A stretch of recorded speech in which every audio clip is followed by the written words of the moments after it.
नमस्कार दोस्तों, बहुत बहुत स्वागत करते हैं आज की फिर से एक नई घटना में। दोस्तों, आज की घटना काफ़ी हैरान कर देने वाली और काफ़ी झकझोर देने वाली है। वाकई में आप कल्पना भी नहीं कर सकते हैं कि आखिरकार आज के दुनिया में लोग इतना स्वार्थी हो गए हैं कि अपनी ज़रूरत के लिए किसी भी हद तक नीचे गिर जाते हैं। दरअसल आज की जो घटना है, यह घटना राजस्थान राजस्थान का एक ज़िला हुआ करता है बीकानेर। उसी बीकानेर में एक सीतापुर नाम का गाँव हुआ करता है। उसी गाँव का रहने वाला लगभग 50 वर्ष के एक विजेंद्र चौधरी नाम का इंसान हुआ करता है। विजेंद्र चौधरी के काम के सिलसिले में वो बकरी पालन का वो काम करते थे। मतलब वो उनका डेली की रवैया था सुबह उठना, बकरी के लिए चारे लाना जाना, बकरी चराने के लिए। बस उनका यही दिन समय सब कुछ ऐसे ढलता रहता है, गुज़रता रहता है। और इस बीच दोस्तों उनके परिवार में उसका कोई भी संतान नहीं होते हैं। उनकी शादी का 10 से 15 साल गुज़र जाते हैं, लेकिन फिर भी उनका शादी नहीं कोई भी संतान जन्म नहीं लेते हैं। उसके घर में अपने पति पत्नी की तरह वो एक तरह से रहा करते थे। उसकी एक पत्नी होती है, काफ़ी ज़्यादा खूबसूरत और काफ़ी सुंदर होती है। वो पत्नी की नीयत और चाल चलन कुछ ठीक नहीं रहते हैं, क्योंकि उनकी शादी को लेकर विजेंद्र चौधरी काफ़ी परेशान हो जाते हैं। जब उनकी शादी होती है तो उसी शादी के दिन से लगभग 5-6 साल गुजर जाते हैं, तो यहाँ पर विजेंद्र चौधरी की पत्नी अपनी शादी को लेकर, अपने पति को लेकर काफ़ी तंग आ जाती है। उसके बाद दोस्तों उसकी पत्नी ऐसा कदम उठाती है जिसे दोस्तों आप कल्पना भी नहीं कर सकते हैं। तो वाकई में दोस्तों आज की झकझोर देने वाली घटना है। और इस कहानी में आगे बढ़ने से पहले दोस्तों वीडियो को अभी तक लाइक नहीं किए तो वीडियो को लाइक करके चैनल को सब्सक्राइब ज़रूर करें, ताकि मेरा हौसला बढ़ता रहे। कमेंट बॉक्स में यह भी बताएं कि वीडियो आप कहाँ के देखने वाले दर्शक हैं। और साथ में दोस्तों वीडियो को पूरा ज़रूर देखिए, ताकि आपको भी यह सीख मिल सके कि आखिरकार आज की दुनिया में लोग पति को किस तरह से धोखा देते हैं और अपनी ज़रूरत के लिए किसी भी हद तक नीचे गिर जाते हैं। तो इस कहानी में उसके पति की गलती थी या पत्नी की, आगे कहानी में पता चलेंगे। तो वीडियो शुरू करने से पहले दोस्तों वीडियो को लास्ट तक आप लोग ज़रूर देखें। दरअसल दोस्तों यहाँ पर सीतापुर का रहने वाला विजेंद्र चौधरी का डेली का रवैया रहता है, वो 5 बजे सबसे पहले वो सुबह उठता। सुबह उठने के बाद वो सबसे पहले भगवान की दर्शन करता और पूजा पाठ करता। उसके बाद उनके दिन की शुरुआत उनकी अपने व्यापार से होती है, क्योंकि दोस्तों यहाँ पर विजेंद्र पाल का व्यापार इतना ज़्यादा बड़ा था कि उनको पैसों की कोई भी चीज़ की कमी नहीं होती थी। उनका बकरी का व्यापार इतना हद तक बढ़ जाता है जिससे उनकी आमदनी काफ़ी दूर दूर तक, मतलब उनकी पहचान बढ़ने लगती है, जिससे उनकी आमदनी काफ़ी ज़मीन से आसमान छू लेती है। और इन पैसों को लेकर उसकी पत्नी की काफ़ी नाज थी, मतलब अपने पति के पैसों पर वो ऐशो आराम करती थी। भले उनके पास कोई भी संतान नहीं थे, लेकिन पति की जितने भी पैसे कमाता वो सारे पैसे अपनी मेकअप फैशन की दुनिया में वो लुटा दिया करती थी, जिससे यहाँ पर दोस्तों विजेंद्र पाल अपनी पत्नी को लेकर काफ़ी परेशान हो जाते हैं। और इस तरह से दोस्तों यहाँ पर विजेंद्र पाल की शादी का लगभग 10 से 15 साल गुजर जाते हैं। उनके पास ना ही कोई संतान होते हैं और इस तरह से उनके घर में सिर्फ उसकी पत्नी और उनके विजेंद्र पाल 2 ही लोग रहा करते थे। दिन समय सब कुछ गुजरता रहता है। दोस्तों यहाँ पर विजेंद्र पाल को उसकी पत्नी एक दिन बैठे बैठे कहते हैं कि अब ऐसे आप सोचेंगे और ऐसे रहेंगे तो ये दिन सवैया नहीं चलने वाला है। क्यों ना एक नई तरकीब लगाया जाए, ताकि मेरी व्यापार काफ़ी आज आगे हद तक बढ़ता रहेगा। और इस तरह से दोस्तों दिन समय सब कुछ गुजरता रहता है।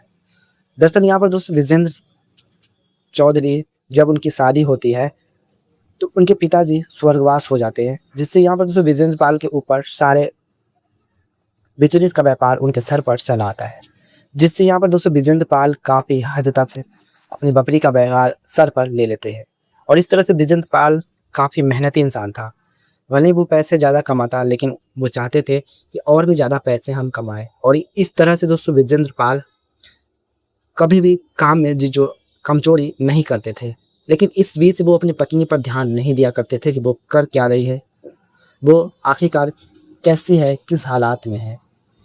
यूं ही दोस्तों यहाँ पर विजेंद्र पाल का एक ऑफर आता है काफ़ी दूर से उसकी बकरी का व्यापार को लेकर। दूर दूर से वहाँ पर लोग उसके घर बकरी की खस्सी खरीदने के लिए आया करते थे। और इस तरह से दोस्तों उनका एक व्यापार ऐसे जगह पर होता है जिससे विजेंद्र पाल की कर्ज काफ़ी ज़्यादा हद तक बढ़ जाते हैं। उनकी कर्ज इतना हद तक बढ़ जाते हैं कि विजेंद्र पाल उस कर्ज को चुकता करने के लिए, उस कर्ज को वसूलने के लिए वो ऐसे जो भी उनके पास, जिसके पास उधार थे, वहाँ पे वो चले जाते हैं। और जाने के बाद उस विजेंद्र पाल को वो लोग धोखाधड़ी से उनको कत्ल कर देते हैं, जिससे दोस्तों विजेंद्र पाल के कत्ल कर देने के बाद उसकी पत्नी अपने पति का इंतजार में यूं ही टूटती बिखरती चली गई। लेकिन आने वाले समय में उसकी पत्नी को जब एहसास होता है कि मेरी पति अब इस दुनिया में नहीं रहे, जिससे उस पत्नी को कोई भी फ़र्क नहीं पड़ता है और वो बकरी का व्यापार खुद ही संभालने लगती है और वो खुद ही उसे चराने के लिए खेतों में ले जाया करती थी। और इस तरह से उसको बकरी चराते-चराते उसकी पत्नी बबीता देवी को उस खेत में उसे एक कुत्ते दिखता है, कुत्ते का बच्चा दिखता है, उसे काफ़ी पसंद आने लगते हैं। जहाँ तक कि दोस्तों वो बकरी को भी चलाने के लिए जाया करती थी, लेकिन उस कुत्ते के बच्चे को देखकर वो मन ही मन सोचती कि अरे ये कुत्ते के बच्चे तो बकरी से भी काफ़ी ज़्यादा सुंदर है और मुझे इसे ले जाना चाहिए, ताकि मेरा इसे मन भी बहलेगा और मेरे पति के जाने के बाद मेरा मन भी काफ़ी अच्छा हद तक अच्छा रहेगा। और इस तरह से वो बकरी के कुत्ते के बच्चे को घर लेकर चली आती है। घर लेकर आने के बाद दोस्तों बबीता देवी उनको काफ़ी ज़्यादा उनके साथ लगाव रखती थी, उनके साथ वो सोती थी, टहलती थी, जहाँ पर भी वो जाती तो वो कुत्ते के बच्चे को लेकर भी जाती थी।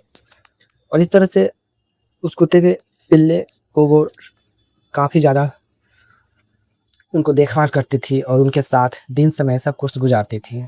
कुत्ते का लगाव इतना हद तक नीचे आ जाता है कि बबीता देवी ने कभी सपनों भी नहीं सोची थी और दिन समय सब कुछ गुजरता रहता है।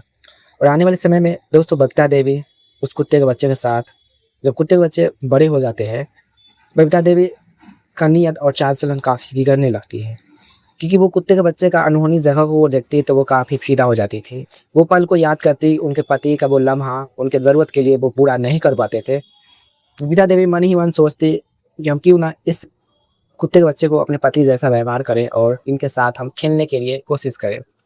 और इस तरह से समय सब कुछ गुजरता रहता है और आने वाले समय में बबीता देवी ऐसा हासिल करती है जिसे दोस्तों आप कल्पना भी नहीं कर सकते। बबीता देवी ने कभी सपनों भी नहीं सोचा था कि इनका परिणाम आने वाले समय में इतना घातक और दर्दनाक होगा। दोस्तों आगे ऐसी क्या घटना घटी है जानने के लिए वीडियो को लाइक अभी तक नहीं किए तो वीडियो को लाइक करके चैनल को सब्सक्राइब जरूर करें। कमेंट बॉक्स में ये भी बताएं कि वीडियो आप कहाँ के देखने वाले दर्शक हैं। और इस तरह से दोस्तों बबीता देवी अगर सोती, नहलाती, टहलती, बस उसके साथ चिपकी रहती थी। लेकिन आने वाले समय में दोस्तों उस कुत्ते के बच्चे जब बड़े हो जाते हैं, उनकी अनहोनी जगहों पर बबीता देवी की नज़र पड़ते हैं तो वो रहा नहीं जाता उनसे और हर रोज़ की तरह वो उस कुत्ते के साथ वो अपने अनहोनी जगहों को वो चाटने की काम करती थी और जिससे उसे काफ़ी अच्छा लगता था। और इस तरह से दोस्तों ये सिलसिला काफ़ी दिन तक चलता रहता है। वो कुत्ते बड़े हो जाता है जिससे बबीता देवी अपनी ज़रूरत के लिए उसे कुत्ते का इस्तेमाल करती है। उसके बाद दोस्तों वो कुत्ते बबीता देवी की अनहोनी जगह पर अपना कार्यक्रम को पूरा करते हैं। बबीता देवी की पहली कार्यक्रम उसे काफ़ी हद तक अच्छा लगने लगता है और आने वाले समय में बबीता देवी का वो लत भी का शिकार हो जाती है, लत का शिकार हो जाती है और बबीता देवी को ये नहीं पता था कि आने वाले समय में मेरे साथ बहुत ही बड़ा हादसा भी हो सकता है।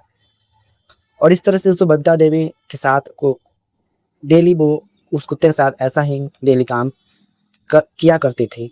और आने वाले समय में दोस्तों बबीता देवी का वो अनहोनी जगह पर वो कुत्ते कभी नशा भी चढ़ जाता है और आने वाले समय में वो बबीता देवी की अनहोनी जगह वो कुत्ते अपना दांत लगा देते। दांत लगा देने के बाद बबीता देवी एक बहुत ही बड़ी बीमारी का शिकार हो जाती है। उनकी तबीयत दिन पर दिन बिगड़ने लगती है, इतनी हद तक बिगड़ जाती है कि वो आने वाले समय में उनकी मौत हो जाती है। मौत हो जाने के बाद दोस्तों बबीता देवी के घर एक नई खुशियाँ, एक नई उमंग में बदलने वाली थी, यूँ ही एक तरह से मिट्टी में बदल जाती है। बबीता देवी अपने पति का नाजायज़ फ़ायदा उठाती है जिससे उनका ये सज़ा मिलती है। दोस्तों बबीता देवी के साथ यह सही हुआ, ये गलत हुआ, कमेंट बॉक्स